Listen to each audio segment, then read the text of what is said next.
प्रशिक्षित स्नातक भर्ती परीक्षा 2026 जिसका डेट 3 और 4 जून को आ गया है। ये विज्ञापन सन 2022 में आया था, जुलाई 2022 में। इसका पाठ्यक्रम मैंने लिखा हुआ है। पहले इतिहास के पाठ्यक्रम की चर्चा करेंगे, जिसमें पहला टॉपिक है पूरा ऐतिहासिक संस्कृतियाँ। इसमें जो क्वेश्चंस पूछा जाएगा वो पूर्व पाषाण युग, मध्य पाषाण युग, नव पाषाण युग से पूछा जाएगा। इनकी प्रमुख विशेषताएं पूछा जाएगा। और फिर इसके बाद दूसरा टॉपिक है प्राचीन युग। प्राचीन युग में सिंधु घाटी सभ्यता, वैदिक काल, उत्तर वैदिक काल, पूर्व वैदिक काल और उत्तर वैदिक काल, ये चार चीज़ें पूछी जाएंगी। इसमें उसका राजनीतिक, सामाजिक, धार्मिक एवं आर्थिक जीवन के बारे में पूछा जाएगा। फिर धार्मिक आंदोलन, अगला पॉइंट है धार्मिक आंदोलन, जिसमें जैन धर्म, भागवत धर्म, बौद्ध धर्म और शैव धर्म के बारे में क्वेश्चंस पूछे जाएंगे।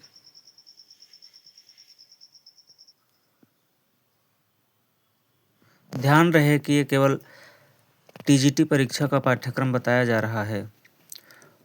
अगला टॉपिक है मौर्य काल, जिसमें मौर्य काल का राजनीतिक इतिहास, समाज एवं संस्कृति, मौर्य काल के बारे में ही। अगला टॉपिक है फिर उसके बाद गुप्त राजवंश, इसका राजनीतिक इतिहास, समाज एवं संस्कृति। चोल वंश का प्रशासन केवल पूछा जाएगा। फिर इसके बाद है भारत में इस्लाम का आगमन तथा आक्रमण एवं प्रभाव, केवल इतना ही पढ़ना है। दिल्ली सल्तनत की स्थापना, दिल्ली सल्तनत की स्थापना में पहला टॉपिक है कुतुबुद्दीन ऐबक का योगदान, इल्तुतमिश का मूल्यांकन, बलबन का जीवन चरित्र एवं उपलब्धियाँ, और चौथा टॉपिक है अलाउद्दीन खिलजी की उपलब्धियाँ। अगला मेन टॉपिक है तुगलक वंश के बारे में, जिसमें 3 शासकों के बारे में पूछा जाएगा। गयासुद्दीन तुगलक, मोहम्मद बिन तुगलक, फिरोज शाह तुगलक। फिर तैमूर के आक्रमण के बारे में भी पूछा जाएगा, जिसको बहमनी साम्राज्य पर हुआ था, तो इसके बारे में क्वेश्चंस होगा। और सैयद एवं लोदी वंश, मुगल वंश। मुगल वंश से बाबर, हुमायूं, अकबर, जहांगीर, शाहजहां और औरंगजेब।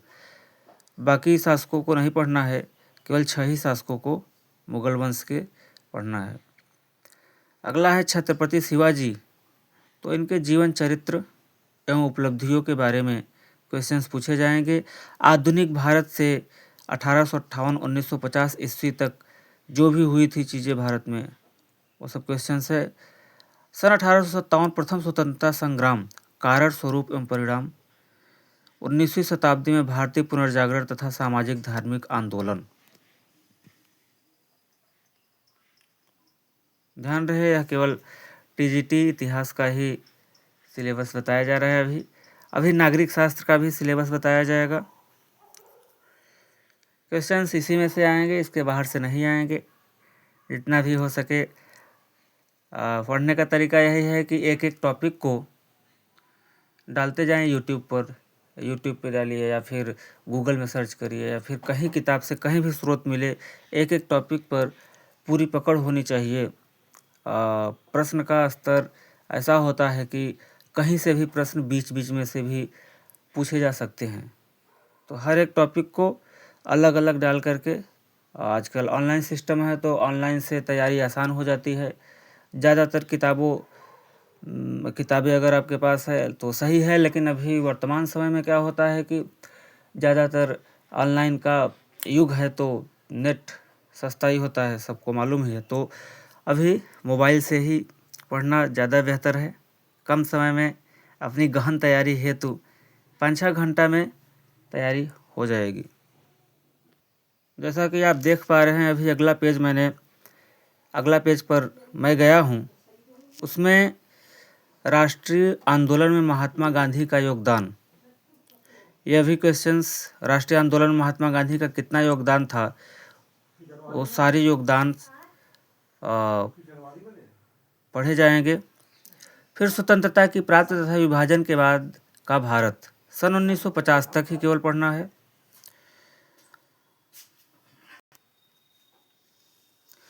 अब इतिहास के बाद आते हैं नागरिक शास्त्र पे चर्चा करते हैं। नागरिक शास्त्र में भी बहुत सारे टॉपिक्स हैं जिससे क्वेश्चंस टीजीटी एग्जाम में पूछा जाएगा। तो पहला ही टॉपिक है इसका कि राजनीतिक सिद्धांत, राजनीति शास्त्र, परिभाषा, प्रकृति, विषय एवं क्षेत्र। इसकी परिभाषा के बारे में, इसकी प्रकृति कैसी है, इसका विषय क्या है और इसका क्षेत्र कहाँ है, राजनीति सिद्धांत और राजनीति शास्त्र का प्रयोग कहाँ कहाँ किया जाता है। दूसरा है राज्य परिभाषा निर्माणक तत्व, मतलब कि परिभाषा जो है राज्य की, उसके निर्माणक तत्व कौन कौन से हैं, उसके बारे में अध्ययन कर लेना है। अगला है राज्य की उत्पत्ति के विभिन्न सिद्धांत। राज्य की उत्पत्ति के विभिन्न सिद्धांत, राज्य की उत्पत्ति कैसे होती है, इसके बहुत सारे सिद्धांत होते हैं, तो ये सारे सिद्धांत एग्जाम में पूछे जाने की संभावना है। अगला है राजनीतिक अवधारणाएं संप्रभुता, सॉवरेनिटी इंग्लिश में कहा जाता है। तो राजनीतिक अवधारणाएं जो भी है, कानून एवं दंड के सिद्धांत। अगला है स्वतंत्रता, समानता, अधिकार, नागरिकता, प्रजातंत्र एवं अधिनायक तंत्र, राजनीतिक वाद, व्यक्तिवाद, उदारवाद, फांसीवाद, ये सब जैसा कि दिख ही रहा है, लिखा गया है। फिर इसके बाद है वैज्ञानिक समाजवाद, राजनैतिक दार्शनिक। राजनैतिक दार्शनिक में केवल 11 दार्शनिक ही आएंगे, ज़्यादा दार्शनिक को नहीं देखना है, जिसमें प्लेटो, अरस्तु, तीसरा है Hobbes, Locke, Rousseau, Bentham, John Stuart Mill, Karl Marx, Manu Kautilya और गांधी। बस इतने ही दार्शनिकों के विचारों को अध्ययन करना है। अगला है टॉपिक शासन एवं राजनीति भारतीय संदर्भ में संविधान। इसकी परिभाषा और इसके क्लासिफिकेशंस कितने हैं, इसका अध्ययन कर लेना है। अगला टॉपिक है राजनीति विज्ञान का ही, सरकार के प्रकार। तो सरकार के प्रकार में सरकार के 2 प्रकार होते हैं, संसदात्मक, एकात्मक। इसके बाद देखा जाए तो 2 प्रकार एक्स्ट्रा में और है, अध्यक्षात्मक और संघात्मक। इसका अध्ययन कर लेना आवश्यक रहेगा। तो अगर देखा जाए तो अभी इसका विस्तृत जो अध्ययन रहेगा आगे किया जाएगा, अभी चर्चा केवल पाठ्यक्रम पर ही की जा रही है। तो अगला क्या है, सरकार के अंग, व्यवस्थापिका, कार्यपालिका और न्यायपालिका, एग्जीक्यूटिव, जुडिशरी एंड जी। तो लेजिस्लेचर है एक, इंग्लिश में व्यवस्थापिका का लेजिस्लेचर हो गया, और कार्यपालिका का एग्जीक्यूटिव और न्यायपालिका का जुडिशरी। तो इतना पढ़ने के बाद फिर अब निर्वाचन प्रणाली पढ़ना है। निर्वाचन प्रणाली में केवल चुनाव आयोग, चुनाव सुधार, राजनीतिक दल एवं मतदान व्यवहार का अध्ययन आवश्यक है। अगला टॉपिक है भारतीय राजनीतिक प्रणाली। भारतीय राजनीतिक प्रणाली, इसका अभी बाद में विस्तृत अध्ययन किया जाएगा इसका, लेकिन अभी केवल टॉपिक्स पर बात कर ली जा रही है। अगला टॉपिक है विभिन्न महापुरुषों का राष्ट्रीय आंदोलन में योगदान। तो इसमें आप देख पा रहे हैं कि 7 महापुरुषों के बारे में पूछा जाएगा, उससे ज़्यादा पढ़ना ही नहीं है, केवल 7 ही महापुरुषों का अध्ययन करना है। गोपाल कृष्ण गोखले, बाल गंगाधर तिलक, महात्मा गांधी, जवाहरलाल नेहरू, सुभाष चंद्र बोस, जिन्ना, डॉक्टर BR अम्बेडकर, इतने लोगों के बारे में पढ़ना है। फिर भारतीय संविधान, उसकी मुख्य विशेषताएं और मौलिक अधिकार एवं राज्य के नीति निर्देशक तत्व, इतना पढ़ने के बाद फिर संघ सरकार में राष्ट्रपति, मंत्रिपरिषद, संसद और सर्वोच्च न्यायालय, इसका अध्ययन आवश्यक है।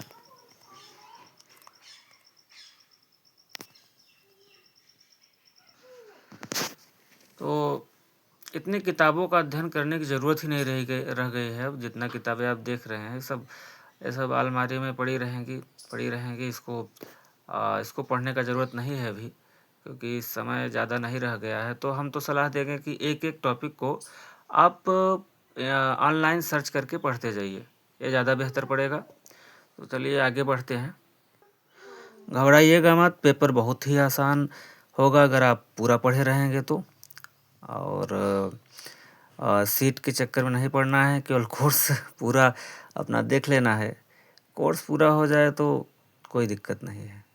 देखिए, राज्य सरकार के बारे में पूछा जाएगा। राज्य सरकार में राज्यपाल, केंद्र राज्य संबंधों का भी अध्ययन है, उप मुख्यमंत्री और जिला प्रशासन। राज्य सरकार में यही 4 चीज़ें आएंगी बस। और इसके अलावा जिलाधिकारी, अगला टॉपिक है लोकतांत्रिक विकेंद्रीकरण एवं पंचायती राज के बारे में भी पूछा जाएगा। जो लोकतांत्रिक शक्तियाँ होती है उनका विकेंद्रीकरण आवश्यक होता है। जो पावर है सब में बंटना चाहिए, सब में शेयर होना चाहिए। अगर केंद्र के हाथ में ही शक्तियाँ रहेगी तो गांव का और जिला का और राज्य का प्रशासन कौन देखेगा। तो लोकतांत्रिक विकेंद्रीकरण के बारे में भी अध्ययन आवश्यक है। अगला टॉपिक क्या है, भारतीय लोकतंत्र। भारतीय लोकतंत्र तो दुनिया का जननी कहा जाता है। सभी विश्व के लोकतंत्र भारत के लोकतंत्र को ही विश्व का लोकतंत्र का जननी कहा जाता है। तो इसका अध्ययन तो कर ही लेंगे, हम लोग भारतवासी हैं। अगला क्या है, भारतीय राजनीति में जातिवाद, क्षेत्रवाद व सांप्रदायिकता। भाई जातिवाद का तो मैं प्रबल विरोध करता हूँ। क्षेत्रवाद कोई भाई तुम वहाँ के हो, तुम बिहार के हो, तुम यूपी के हो, तुम महाराष्ट्र के हो, तुम केरला के हो। मतलब भाई अभी क्या चल रहा था, जैसे महाराष्ट्र में कोई जाएगा यूपी का तो, या बिहार का कोई जाएगा तो वहाँ पे थोड़ी बहुत दिक्कतें चल रही थी। मराठी बोलिए या फिर वहाँ जाकर के हिंदी कहीं कहीं अलाउ नहीं है। तो ये सब चीज़ें नहीं होनी चाहिए, ये सब तुच्छ चीज़ें हैं और ये शोभा नहीं देती। मनुष्यों को तो शोभा बिल्कुल नहीं देती है, और जिनको शोभा देती है वो पता नहीं मनुष्य हैं कि क्या है। खैर इस पर चर्चा नहीं करेंगे। अगला है राजनीतिक दल। राजनीतिक